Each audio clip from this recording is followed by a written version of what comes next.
Assalamualaikum warahmatullahi wabarakatuh.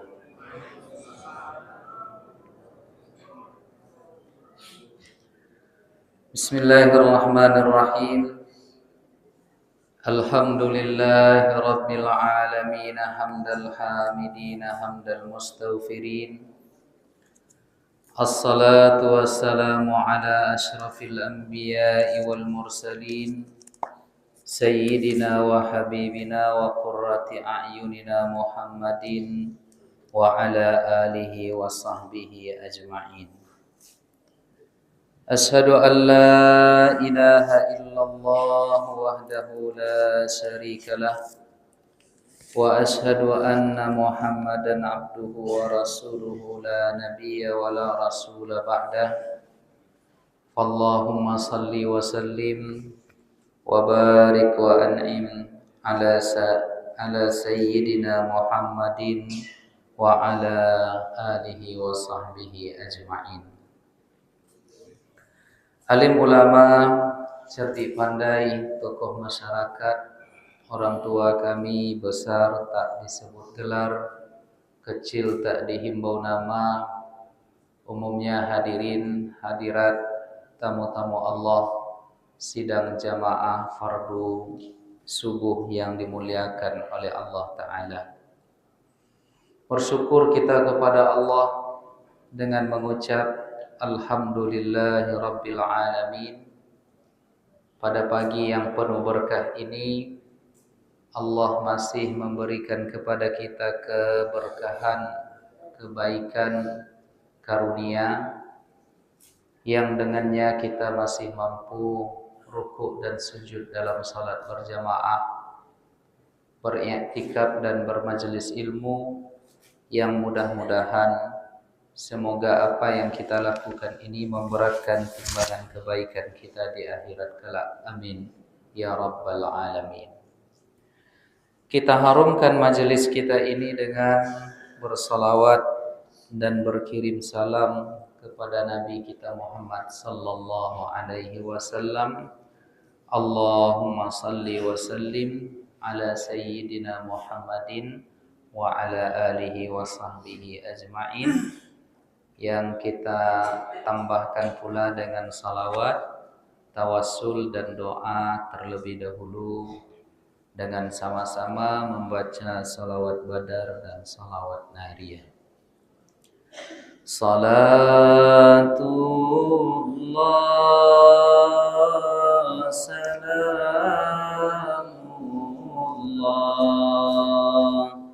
ala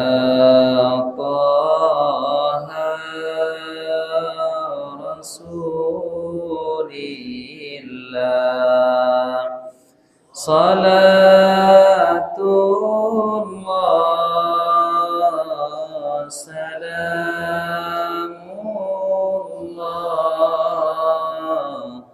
ala Yasin Habibillah. Tawassalna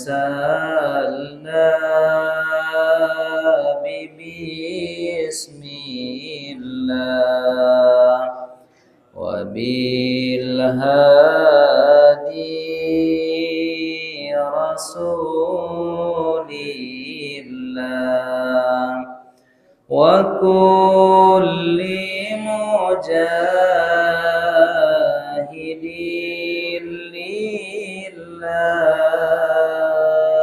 bi'a lil badri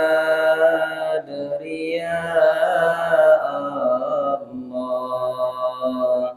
Ilahi salimil ummah minal afati wan niqmah wa min hammi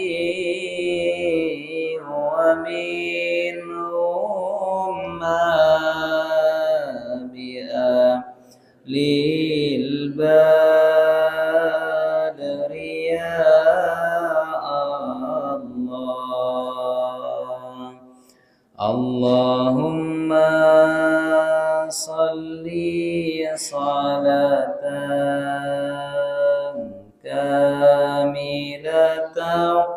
wa sallim salaman tamman ala sayyidina Muhammadin alladzi tanhallu bihil uqadu wa tanfariju bihil kurabu wa tuqda bihil hawaiju wa tunalu bihir raibu wa husnul khawatimi wa yustasqal ghamamu biwajhihil karimi wa ala alihi wa sahbihi fi kulli lamhati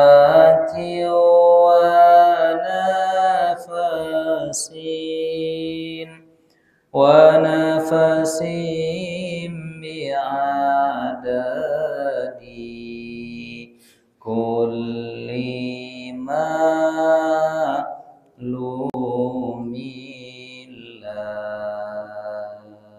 Allahumma salli ala sayyidina Muhammad wa ala ali sayyidina Muhammad. Assalamu alayka ya Rasulullah. Allahumma amin.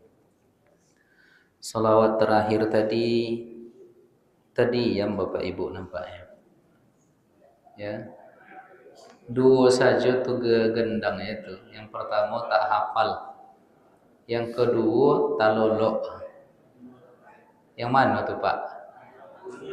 Yang pertama. Itu namanya salawat nariyah atau disebut dengan salawat tafrijiyah. Jadi Bapak Ibu bisa cek nanti di HP masing-masing, buka Google, tulis salawat nariyah, nanti muncul itu, ya ada gambarnya. Nah, nanti screenshot saja, lalu dihafal. Ya, karena insya Allah kalau setiap pengajian dimanapun saya, itu dua salawat itu kita familiarkan, ya salawat badar dan salawat tafrijiyah. Bapak Ibu hadirin hadirat yang dimuliakan oleh Allah, kita lanjutkan kembali kajian kita dalam kitab Maqasid al-Ibadat karya Al-Imam Al-Izzu bin Abdissalam, di mana pada pembahasan bulan lalu kita sudah membahas tentang maksudus shalah az-zikru, bahwa maksud dari salat yang kita lakukan ini adalah zikir, mengingat Allah. Karenanya Nabi mengatakan wa farragha qalbahu lillah. Orang yang dalam salat itu dia mengingat Allah, maka dia mengkondisikan seluruh arah hatinya itu hanya untuk Allah Subhanahu wa taala. Nah, itu kaji kita pada bulan yang lalu. Lalu setelahnya berkata Al-Imam Al-Izzu bin Abdissalam, walidzalika, karena yang demikian itu, karena itulah kata Imam Al-Izzu bin Abdissalam, syuri'at takbiru lillahi fi jami'il intiqalat, disyariatkan kita mengucap takbir di seluruh perpindahan gerakan kita di dalam salat. Ketika masuk dalam salat, Allahu Akbar. Ketika berpindah dari berdiri ke ruku, Allahu Akbar. Ketika i'tidal, mulanya dulu membaca Allahu Akbar juga, tetapi dirubah oleh Nabi dengan kalimat Sami'allahu liman hamidah. Allah mendengar orang yang memujinya. Apa sebab? Karena dalam riwayat diceritakan waktu itu Nabi Muhammad dan para sahabat sholat ruku. Ya, datang seorang sahabat lain yang terlambat. Dia ketika mendapati Nabi masih ruku, para sahabat masih ruku, dia mengucapkan Alhamdulillah, katanya. Dia memuji Allah karena masih dapat 1 rakaat. Kenapa? Karena kalau kita terlambat kan Bapak Ibu Mas Bu, standarnya adalah ruku. Kalau kita masih masuk ke dalam ruku, berarti kita dapat 1 rakaat bersama imam. Nah, sahabat ini dia mengucap Alhamdulillah, katanya. Langsung dia ruku setelah takbir. Seusai salam, Nabi Muhammad bertanya, siapa di antara kalian yang mengucapkan Alhamdulillah tadi? Lalu sahabat tadi tunjuk tangan, saya ya Rasulullah.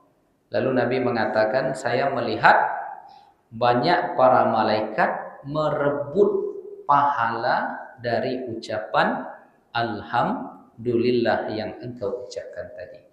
Maka setelah Nabi sebelumnya di dalam salat mendengar Alhamdulillah, maka ketika bangkitnya i'tidal itu Nabi membaca Sami'allahu liman hamidah. Allah mendengar orang yang memujinya. Maka sejak saat itu ketika i'tidal bacaannya, perpindahan gerakannya adalah dengan Sami'allahu liman hamidah.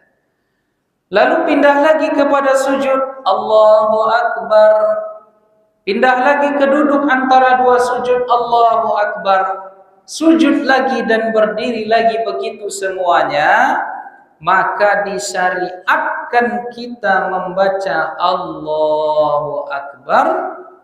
Tujuannya apa? Li'an mulahazati azkariha. Karena kita di dalam salat itu tujuannya kan zikir, mengingat Allah Subhanahu wa taala. Itu yang kita sibukkan hati kita, pikiran kita untuk mengingat Allah dengan memantau, meresapi makna zikir-zikir bacaan di dalam salat tadi.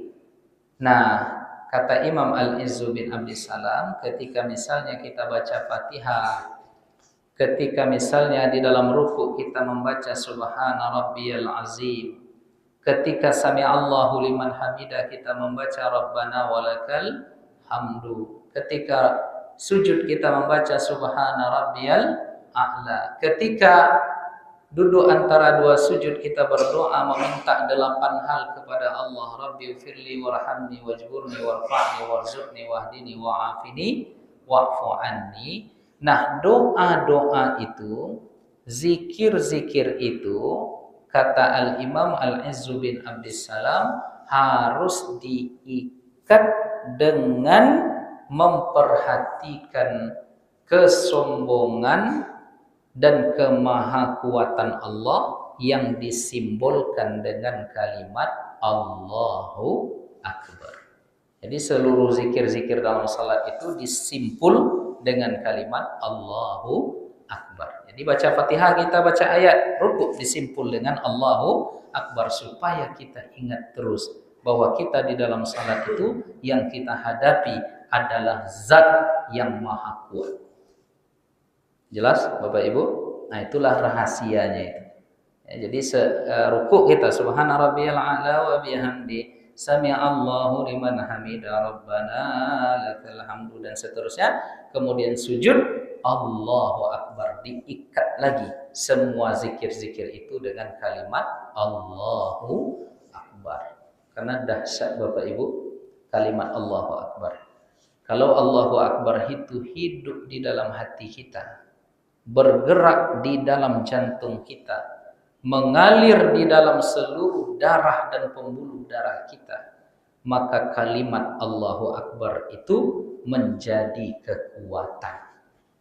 Nah, dengan kalimat Allahu Akbar itulah para sahabat dulu berjuang. Dengan kalimat Allahu Akbar itu pula lah para mujahidin yang ada di Palestina berjuang. Allahu Akbar kata mereka.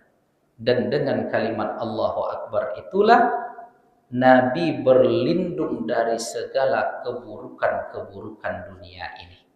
Jadi pernah suatu ketika Bapak Ibu, ya, ada seorang kafir mengacungkan pedangnya kepada Nabi. Lalu apa kata dia? Siapa yang menyelamatkan engkau dari pedang ini wahai Muhammad? Artinya tinggal ditebas saja. Lalu Nabi hanya mengucap, apa ucapan Nabi Bapak Ibu? Allah. Langsung menggigil, langsung tumbang, langsung jatuh, pedang itu terlepas. Berarti kan luar biasa kalimat Allah. Kalaulah sempat Nabi ketika itu mengucap, ya, dengan kalimat Allahu Akbar, pecah jantung orang yang mengayunkan pedang tadi. Karena luar biasanya kalimat Allahu Akbar. Nah, kenapa dia awak nak mengefek Allahu Akbar Bapak? Tak ada efeknya dia awak lah, ya. Karena agaknya isi jantung awak tu bunyi ini ada Allah Allah, piti piti piti, ya kan? Nah, kalau apa-apa yang takut ke bini, maka bunyinya bini bini. Ibu-ibu yang takut ke laki, bunyi jantungnya nampaknya itu ya nak Pak? Ya nak Bu? Bu? Ndak ada itu dah. Masalahnya awak ndak rutin, tidak melatih kalimat itu. Nah, coba rutinkan kata Imam An-Nawawi, ucapkan dengan lisan, kokohkan dengan hati. Awak masalahnya kini hanya terucap di lisan. Jadi dijaharkan zikir seusai sholat itu tujuannya itu Bapak Ibu. Supaya wak sama-sama berzikir secara jahar Allahu Akbar Allahu Akbar Allahu Akbar Allahu Akbar Allahu Akbar. Itu ada sapi. Apa yang terucap di mulut menembus ke dalam hati. Allah yang kuat, Allah yang maha sombong, Allah yang maha kuasa. Sehingga setelah mengucap itu tak ada lagi risau dan ketakutan yang kita takutkan. Aku takut wak ke Israel misalnya. Aduh. Makanya para pejuang-pejuang di Palestina itu akrab dengan Al-Quran, akrab dengan zikir. Sehingga apa? Putus urat takutnya kepada manusia. Yang ada hanya takut kepada Allah. Awak kan masih risau wak Pak. Ya, awak zikir Allahu Akbar je tapi masih comel je beko makan apa. Lah jole ada lontong pagi kau. Ya, apa je awak comel kali? Nasi goreng apa lontong? Apa soto Pak Ji? Pokoknya itulah, ya. Nah, jadi kita sering risau dengan sesuatu yang tak sepatutnya kita risaukan. Ya, kenapa? Karena yang bertengger bertahta di kalbu kita adalah Allah yang maha besar. Maha besar di sini Bapak Ibu jangan dibayangkan sosok raksasa. Tidak, maha besar itu adalah kibriya. Allah maha yang layak sombong itu di muka bumi ini adalah di dunia ini, di semuanya itu hanyalah Allah. Maka kata Allah, sombong itu selendangku, kehebatan itu adalah pakaianku, siapa yang merampasnya berhak dia mendapatkan azab dari Allah. Nah, maka orang yang semuanya sudah memulangkan Allahu Akbar itu kepada Allah, dia tak risau lagi, udah putus urat takutnya. Nah, masalahnya kini Bapak Ibu, awak Allahu Akbar di dalam masjid, keluar dari masjid nafsu akbar, harta akbar, kebun sawit akbar, apa le Pak? Jabatan akbar. Akulah yang lama leset la offside. Di dalam masjid Allahu Akbar, keluar dari masjid nafsu akbar. Aku yang kita perbaiki di dalam salat kita itu, ketika apalagi kita salat berjamaah pengajian, maka kita arahkan betul kondisi hati kita itu supaya Allahu Akbar. Maka dijaharkan sehabis salat supaya menembus dia ke dalam hati kita masing-masing, ya. Subhanallah walhamdulillah wala ilaha illallah wallahu akbar wala haula wala quwwata illa billahil alil azim. Alim moko tolong dirutinkan.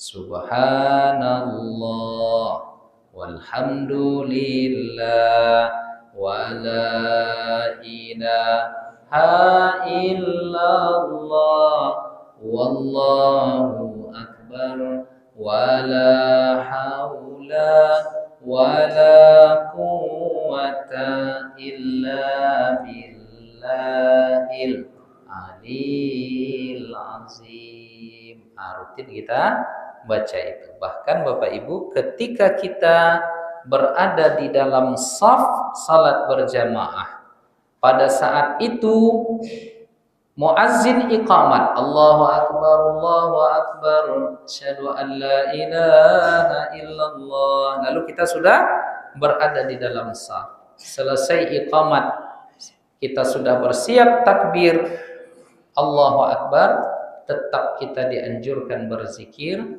subhanallah walhamdulillah Allahu akbar.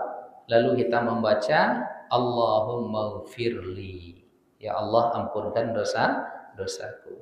Nah, lalu ketika imam Allahu akbar takbir, maka pada saat itu kita juga ikut takbir. Nah, itulah rahasianya, kata Imam Al-Izz bin Abdissalam, di setiap perpindahan gerakan fisik kita di dalam salat itu dipindahkan dengan mengucap kalimat Allahu Akbar, karena pada saat kita berzikir dengan zikir-zikir dan doa di setiap gerakan salat itu perlu setelahnya diikat dengan simpul yang kuat. Dengan apa? Dengan Allahu Akbar. Bapak Ibu hadirin hadirat yang dimuliakan oleh Allah, ketika kita mengucap Allahu Akbar, di situ terjadi tajdidu mulahazatil kibriya.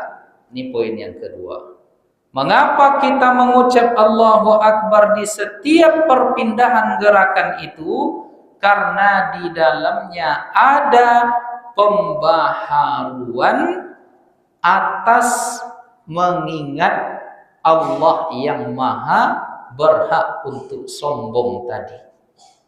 Jadi tergetarkan lagi hati kita ketika mengucap Allahu Akbar. Di situ ada kekuatan penuh yang tak perlu kita risaukan, tak perlu kita takutkan apabila kita berpegang kepada kokohnya Allahu Akbar itu, yang terjadi ujungnya adalah ketundukan. Tunduk awak kepada Allah Ta'ala. Khusyuk hati kita menghadap Allah. Maka nikmat jadinya solat itu. Ya, maka yang paling kita rindukan hendaknya di dalam ketika masih hidup ini adalah masa-masa kita salat. Karena ada ketentraman batin di sana, ada kenikmatan rohani di dalamnya. Maka kalau banyak masalah kita Bapak Ibu, pusing rasanya, stres, bentangkan sajadah salat 2 rakaat. Ya. Pas mulai Allahu Akbar itu saja sudah tenang rasanya, Pak. Allahu Akbar. Nah, baca lagi Al-Fatihah. Bismillahirrahmanirrahim. Alhamdulillahi Rabbil Alamin. Tenang rasanya hati. Ya nak Bu? Bu, tenang tak ketika mendengar Al-Fatihah? Tenang. Apalagi Imam tadi itu lebih merdu nampaknya suaranya dari yang Bu. Mana yang lebih merdu, Bu? Mana Pak Imam tadi? Hilang. Ya.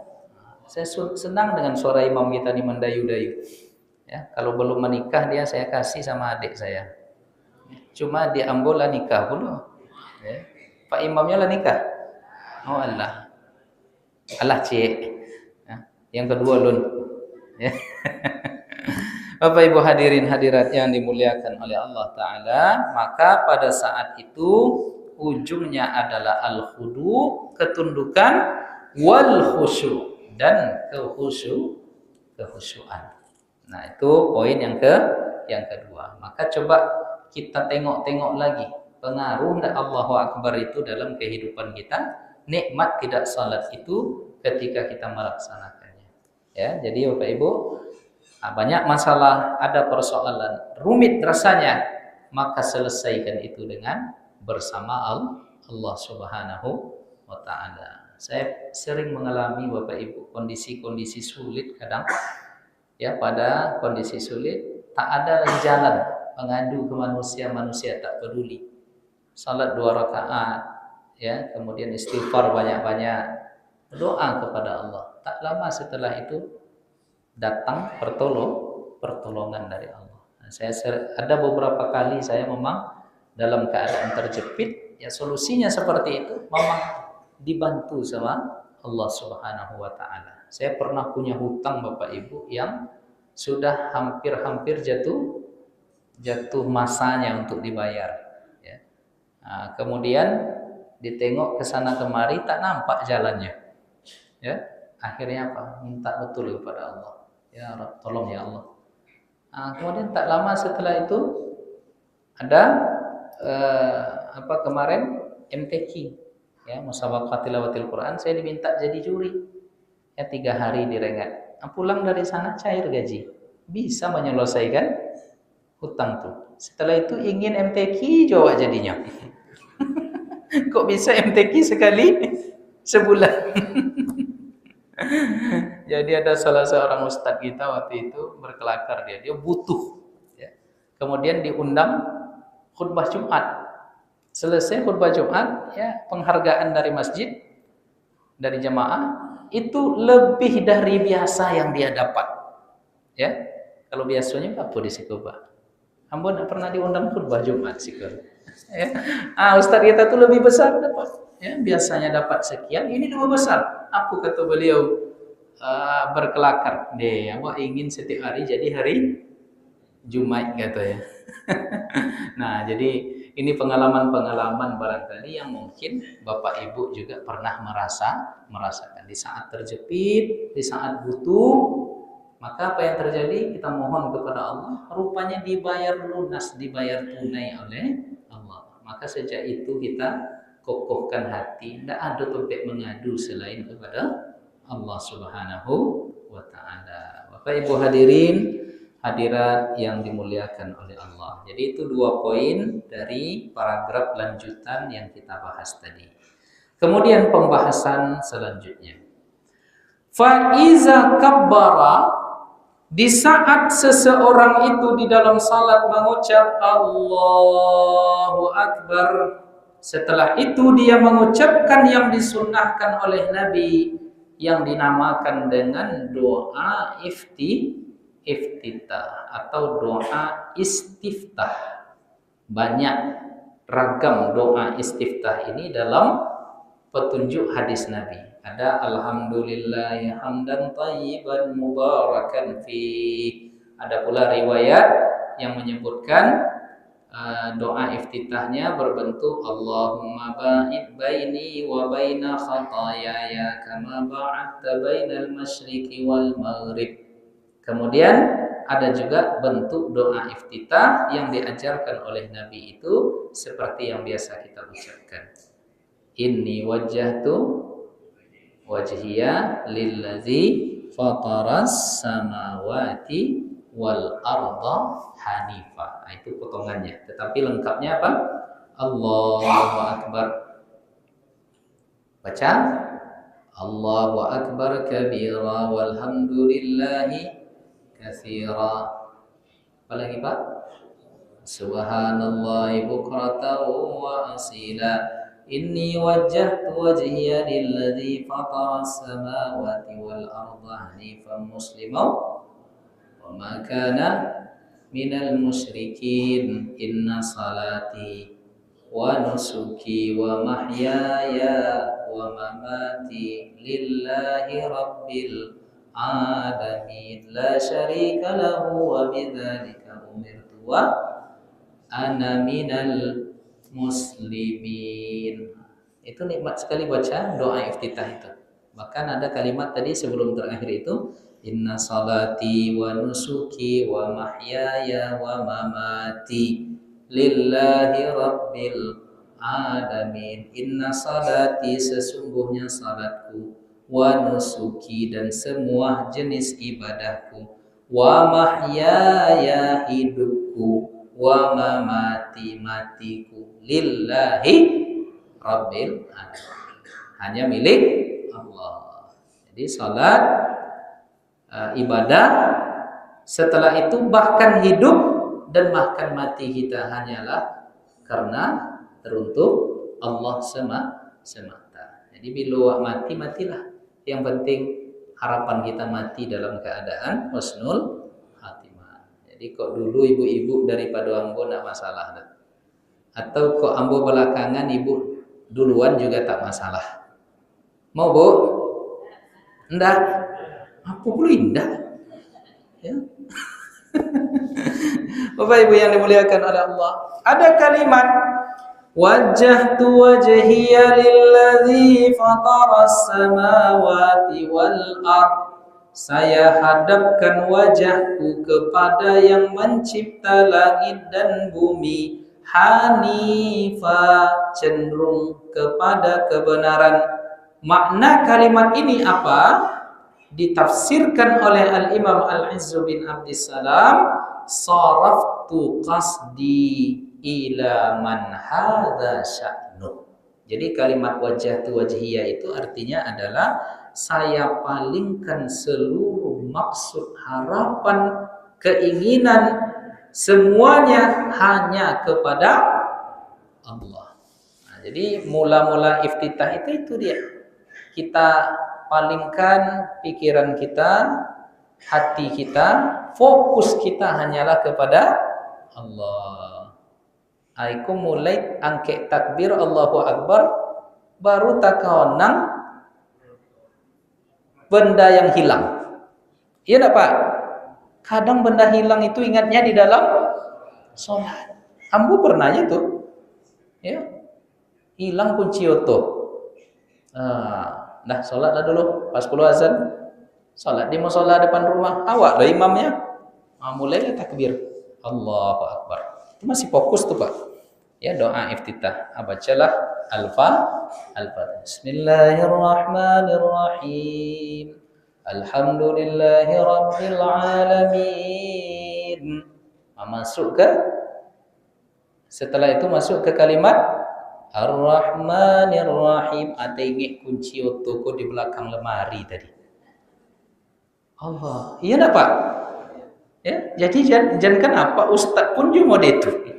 Ya, begitulah setan itu mengganggu kita. Nah, maka kalau sudah agak berbelok-belok begitu, sarraftu qasdi lillahi azza wa jalla, kita palingkan balik kepada Allah Ta'ala. Caranya sederhana, ingat, resapi makna zikir kalimat yang kita baca di dalam salat itu. Nah, itu ya biasalah kalau lagi nyetir kita kadang blank, kadang terbelok ke kanan, kadang terbelok ke kiri. Nah, sekarang fokus lagi.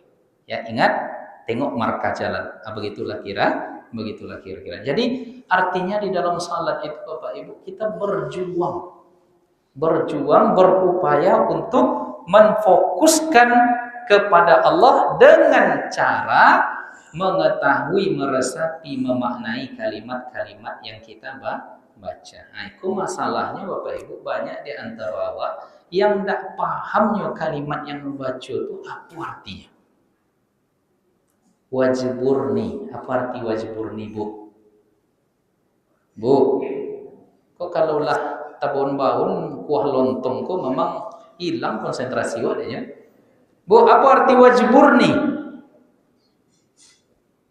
Kan? Pak leh. Pak, apa arti wajburni, Pak? Rabbighfirli warhamni wajburni. Apa arti wajburni itu? Lah beralamu wak solat ke Pak. Kau langsungnya ya kak? Bongi lah Pak. Dah berapa lama solat Pak? Ya, untuk kita semua. Wajburni kita agaknya masih belum tahu apa wajburni itu. Ya, Rabbighfirli, apa arti Rabbighfirli? Ampunkan. Rabbighfirli warhamni, rahmati. Wajburni, warfa'ni, angkat derajatku. Warfa'ni, warzuqni, berikan rezeki. Warzuqni, wahdini, berikan hidayah. Wa'afini, sehatkan dengan sehat yang sempurna, afiat namanya. Wa'fu anni, dan hapus aku dari segala dosa. Wajburni, sempurnakan kekurangan dah, cukupkan dah. Itu Rabbighfirli tadi itu. Kok dibalik-baliknya balik kamu kok. Jadi kata para ulama, wajburni itu artinya aslihni, ya, perbaiki keadaanku ya Allah. Yang dari tadi berdosa kepada tidak berdosa, yang tadi cenderung kepada maksiat diperbaiki kepada cenderung kepada taat, yang tadinya lisannya kasar diperbaiki menjadi lembut, yang hatinya penuh iri dan dengki dibersihkan itu semua oleh Allah melalui kalimat wajburni. Jadi kalau ada orang salat tapi masih dengki jonya apa? Disimpan jo dendam, berarti luntih makbul kalimat wajburni itu. Jadi ada potang kawan kami beli mobil, ya, beli mobil Avanza Veloz baru. Ngobrol lah kami cerita di ruang dosen itu. Oh, alhamdulillah beri auto ya. Jadi alhamdulillah kata kami. Yang tadinya berhujan tak berhujan lagi, yang tadinya kepanasan sudah ada AC. Datang kawan lain Bapak Ibu, apa kecilnya? Ada yang tengok ang beli auto baru ya? Iya. SK mana yang anggadaikan? La ilaha illallah. Itu kalimat yang menyakitkan hati. Nampak betul dia kalau masuk kampung kaminya Pak, bingi. Tahu bingi? Kan berarti tidak di sekolah kan, tidak dididiknya lisannya. Ya, ada lagi yang jamaah awak konestruk beberapa tahun yang lalu dirawat di awal Bros Panam. Mana awal Bros? Siko situ. Situ ya. Datang jamaah lain menjenguk. Ya, ada seorang bapak mengatakan ke bapak ini, Pak, tetangga ambo sakit mau dia Pak kerja patang stroke. 2 hari yang lalu matinya. Iya. Kalau apa digitukan, apa respon apa agaknya? Kalau ambo mau masukkan ke dalam goni, campakkan ke sungai Kampar. Allah. Jadi itu kalimat dari wajburni tadi. Nah, balik kita kepada kalimat ya, sarraftu qasdi ila man huwa sya'nu. Saya arahkan seluruh perhatianku kepada Allah Ta'ala. Nah, inilah kata Imam Al-Izzu bin Abdussalam, ainut tauhid. Inilah hakikat dari tauhid. Kenapa hakikat dari tauhid itu ada dua? Nah, aku diingat ke Bapak Ibu, yang pertama al-inabah, kembali kepada Allah. Pulangkan semuanya kepada Allah, ya. Ujung-ujungnya ya terima takdir Allah. Dia apapun yang terjadi nikmati, jika ini kehendak Engkau ya Allah, aku terima. Jadi ada, mungkin pernah saya ceritakan pekan lalu, ya bulan lalu, ada salah seorang anak korban tsunami di Aceh 2004 dulu. Ayah ibunya meninggal, adiknya meninggal, kakaknya meninggal, sebatang kara, dibuatnya puisi. Ayah bunda, engkau telah pergi meninggalkanku. Kakak dan adikku, engkau pun telah membiarkan aku seorang diri di bumi ini. Tetapi apa kata ayah bunda dulu? Selagi kita bersama Allah, tak perlu merisaukan suatu apapun. Nah, coba tengok tauhidnya Pak. Selagi kita bersama Allah, kita tak pernah sendiri katanya. Dan ayah bunda pernah mengatakan dulu, terserah kepadamu ya Allah, yang penting engkau ridha. Anak ketek Pak, SMP kalimatnya seperti itu. Ya, selagi bersama Allah, saya tidak pernah sendiri. Dan terserah padamu ya Allah, yang penting engkau ridha. Coba tengok. Biarlah, ambillah semuanya. Lakukan apapun ya Allah, aku terima. Awak itu yang payah tuh. Maka di dalam salat awak diajarkan raditu billahi rabba. Baca pagi sore. Raditu billahi rabba wa bil islami dina. Jadi kita tak pernah sendiri kalau ada Allah bersama kita. Nah, itulah yang dikokohkan oleh Nabi dengan Abu Bakar ketika bersembunyi di gua Sur, di saat akan pergi hijrah ke Madinah. Apa kata Abu Bakar? Ya Rasulullah, sekiranya nengok ke bawah saja mereka, ke telapak kakinya, pasti orang-orang kafir itu mendapatkan kita. Lalu apa kata Nabi kepada Abu Bakar? Abu Bakar, tenang. Kita berdua di sini, kita tidak sendiri. Yang ketiganya ada Allah. Ini tidak perlu risau, Pak. Ya, aku untuk menguik-nguikkan ambo juga. Ya, kadang awak menyampaikan enak, tapi pas datang di awak masalah loh. Pas ketika beberapa bulan yang lalu mobil saya melantak mobil depan. Ya, penyok Pak. Ya, penyok beberapa tahun yang lalu kejadian, beberapa bulan yang lalu kejadian juga. Itu tidak terima rasanya hatinya di akhir bulan pula masalahnya. Di akhir bulan kau tahu lah Pak Ji ya, macam mana kondisi kami-kami yang dosen-dosen kau kan. Kecil Ustaz Somad, dosen tu gajinya dosen tu disebut dosen karena gajinya dosennya katanya. Jadi dosen. Datang ke bengkel agak-agak mengeluh sedikit. Ini lakonai lo tu. Apa kata mekanik di bengkel tu nya, kalau nak konai atau Ustaz nak lo ada rezeki kami dah katanya. Kan sederhana aja tuh Pak. Kalau sehat saja kita semua, ada tak dokter dan perawat di awal bros tuh? Sehat aja semua. Pak, tutup rumah sakit. Ya, tapi karena kita ada masanya sakit, maka dapat rezeki dokter, dapat rezeki rumah sakit. Lakulah apotik. Ya, kalau sehat juga saudanya apotik semuanya itulah cara Allah, banyak hikmah. Jadi apapun yang terjadi, terima dia dengan ridho kepada Allah. Maka konteksnya tauhid itu adalah kembali kepada Allah. Kembali kepada Allah.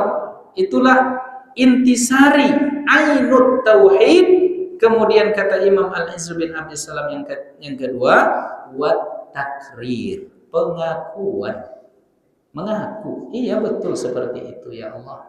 Ya, aku mengaku, aku menerima apa adanya, aku ridho dengan keseluruhan keseluruhannya. Oleh karena itu kata Imam Al-Izz bin Abdissalam, iz ja'ala jumlata qasdihi, pada saat itu ia menjadikan keseluruhan maksudnya mukhtassan, hanya dikhususkan kepada siapa? Kepada zat yang menciptakan langit dan bumi. Itulah inti dari kalimat inni wajjahtu wajhiya lilladzi fataras samawati wal ard. 3 inti dari kalimat itu. Kok bisa dicatat Bapak Ibu ya, supaya ngerti kita, paham kita nikmat salat kita. Yang pertama tadi memalingkan seluruh harapan kita, fokus kita hanya kepada Allah. Yang kedua, di dalamnya ada intisari tauhid. Intisari tauhid itu ada 2. Yang pertama, kembali kepada Allah dan pengakuan terhadap Allah Subhanahu wa taala.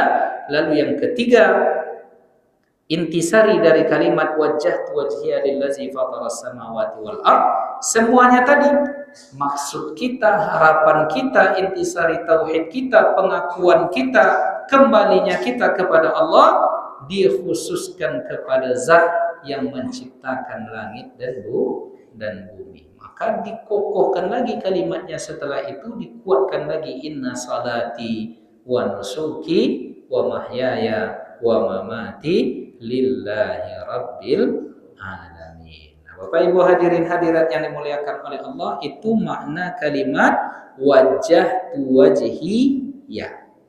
Itu potongannya itulah 3 kesimpulan yang saya sampaikan tadi. Wajjahtu wajhiya maknanya 3 hal besar tadi. Kemudian ketika ada kalimat fataras samawati wal ard, makna dari fatara itu adalah 2. Makna dari fatara itu yang pertama mencipta, yang kedua ibtada'a, Allah yang memberikan permulaan sesuatu. Jadi Allah membuat makhluknya memiliki permulaan dan nanti memiliki akhir. Itu makhluk Allah itu. Tetapi Allah Ta'ala di dalam akidah Ahlussunnah wal Jamaah apa? Allah Ta'ala awalun bila btida, akhirun bila intiha. Allah maha awal, tidak ada yang mengawalinya. Allah maha akhir, tidak ada habisnya. Jadi jangan dipikirkan Allah itu ada awal, karena sudah ditegaskan oleh Allah lam yalid wa lam yulad. Nah, jadi ketika Allah menciptakan makhluk, berarti Allah itu Rabbul Alamin, menciptakan makhluk. Makhluk ini punya awal, punya akhir. Itu sudah ya konstan yang kita imani. Jadi kita ini makhluk apa tidak? Sudah selesai. Ada awal, ada akhir. Jadi kalau ada orang yang ingin berkuasa selamanya, berarti dia ingin menentang fitrah kehidupan ini. Seperiode nak 2 periode, nak 2 periode nak tambah pula 3 periode, selesai 3 periode nak 4 periode. Kau 4 pula nanti kecek Pak RW. Jadi terpilih Pak RW Pak Zul. Pak RW mana yang terpilih? Yang mana? Ya, selamat kepada Pak RW yang terpilih, semoga amanah dan sesuai aturan. Sesuai aturan maksudnya. Kalau RW berapa dia bolehnya Pak? Selama dia mau. Selama mampu, selama bijaksana, selama adil insyaallah. Ya silakan. Nah, dia Pak Ibu yang dimuliakan oleh Allah. Apa lo sampai ke situ ke jiwa tadi? Apa tadi ke jiwa? Ketiga periode pula, enggak bisa 3 periode pakai anak. Paham Ibu nih? Enggak. Semoga Bapak Ibu tak paham ya. Jadi ada yang lucu potong Bapak Ibu. Saya lewat di Instagram katanya. Kalau Amerika itu nama negaranya adalah negara Paman Sam, kalau Indonesia nama negaranya negara Paman Usman. Paham Pak? Ini saya tak ada maksud apa-apa, cuma ya anekdot yang beredar di HP waktu itu ya ketawa saja saya tengok. Kita tidak ada hubungan dengan itu, ya.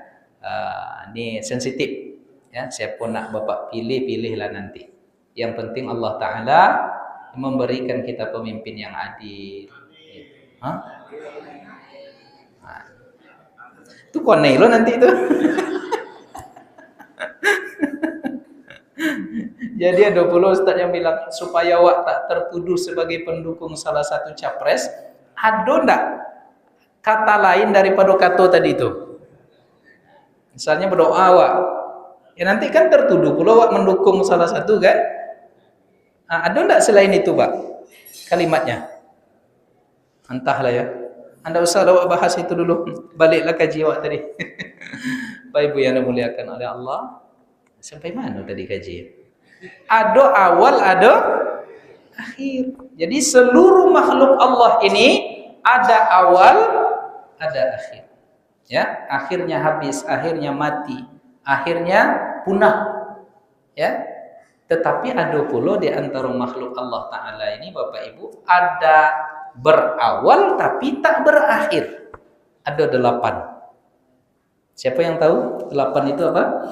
Nah, ini kaji terakhir kita. Ada 8 yang diciptakan oleh Allah Subhanahu wa Ta'ala. Dia ada permulaan tetapi tidak ada akhirnya. Dikekalkan dia oleh Allah. Padahal dia makhluk tetapi dikekalkan oleh Allah karena Allah punya kehendak. Fa'alul lima yurid. Allah itu mengerjakan apa yang dia inginkan. Nah, jadi kita tidak perlu bertanya mengapa. Itu kehendak Allah. Jadi ada 8 makhluk Allah ini yang punya awal tetapi tak berakhir, kekal. Apa yang pertama? Yang pertama aras. Allah menciptakan dulu, semuanya tak ada pada mulanya, yang ada hanya Allah. Lalu Allah menciptakan aras. Kemudian setelah itu Allah menciptakan kursi. Wasi'a kursiyuhus. Dalam surat ayat kursi, ya. Yang pertama aras, yang kedua kursi, yang ketiga neraka, yang keempat surga. Itu kekal. Karena ada pendapat nyeleneh yang mengatakan neraka itu tak kekal katanya. Nah, ini dalam akidah Ahlus Sunnah wal Jamaah neraka juga kekal. Kemudian yang kelima, ya, itu namanya ajbuz zana, tulang ekor. Jadi kalau mati Bapak Ibu dikuburkan, itu kan fisik ini nanti habis, ya. Yang tersisa hanya tulang ekor kita itu. Nah, itu memang dijaga oleh Allah. Dari situlah nanti dirangkai kembali di ketika terjadi hari berbangkit, ketika kita berada di padang mahsyar. Mamba'asana mim marqadina haza ma wa'adar rahman wa sadaqal mursalun. Kaget kita nanti, siapa yang membangkitkan kami kembali?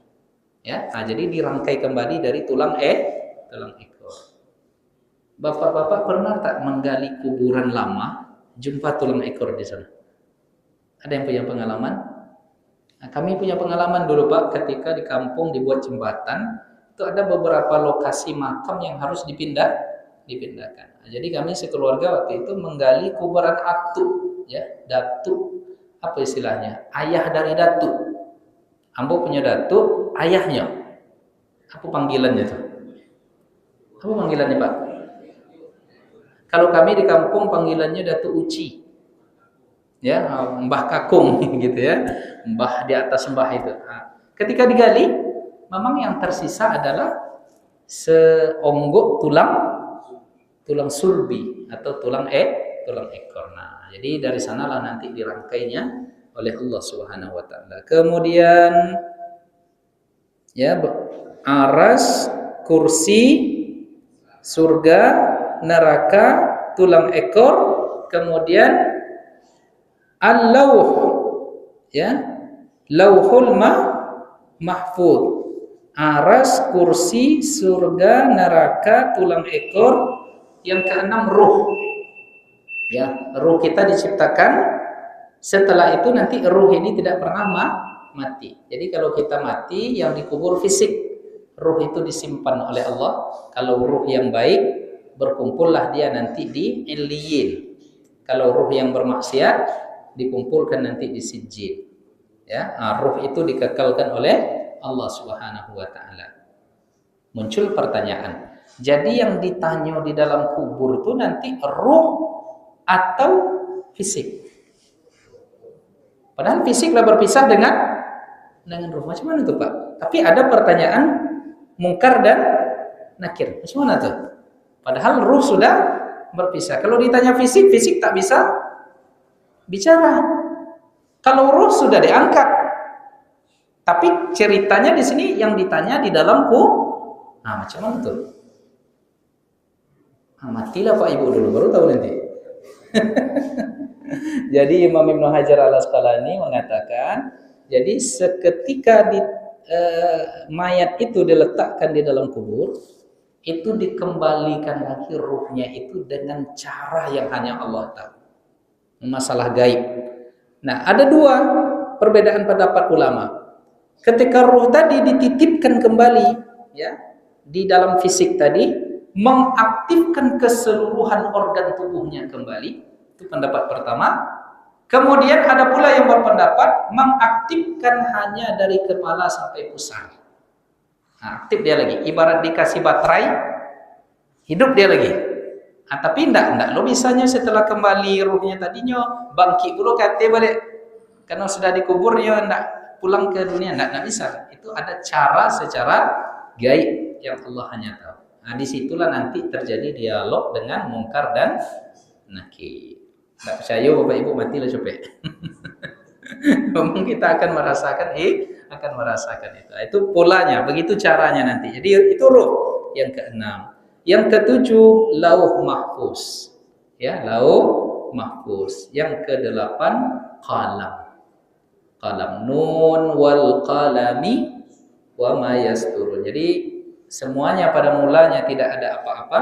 Kemudian Allah menciptakan qalam. Qalam itu ya mungkin semacam ilustrasi sederhananya pena.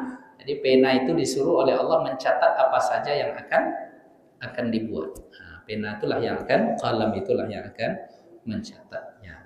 Itulah Bapak Ibu yang dimuliakan oleh Allah, dua paragraf yang bisa kita uraikan dari kitab Maqasidul Ibadat yang mudah-mudahan bermanfaat untuk kita semua. Agak terpanjang kaji waktu pagi kau nampak Pak ya. Sebenarnya jam 6 tadi lah suruh Mohon maaf ya Pak ya. Nah, baik karena kajinya lah terpanjang. Tidak ada tanya jawab ya. Kita tutup.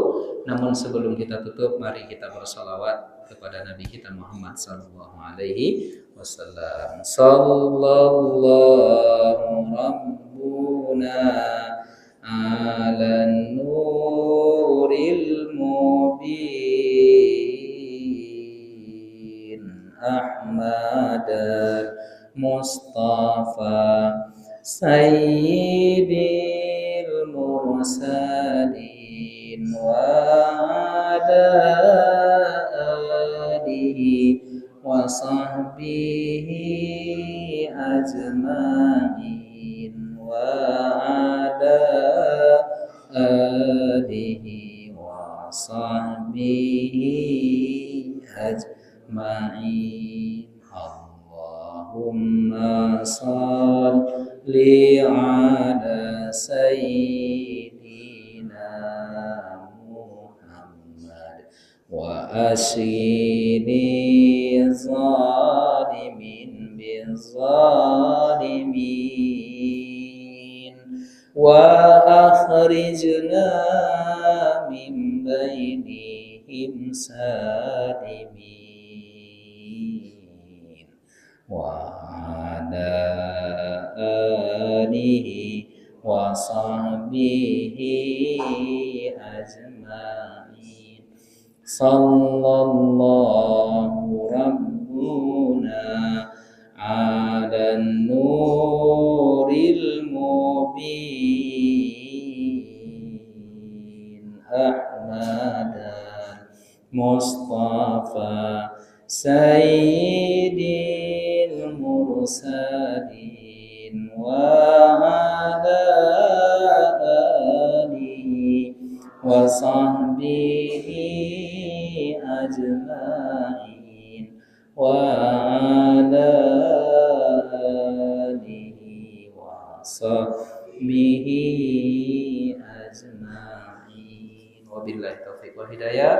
Mohon maaf lahir dan batin. Wassalamualaikum warahmatullahi wabarakatuh.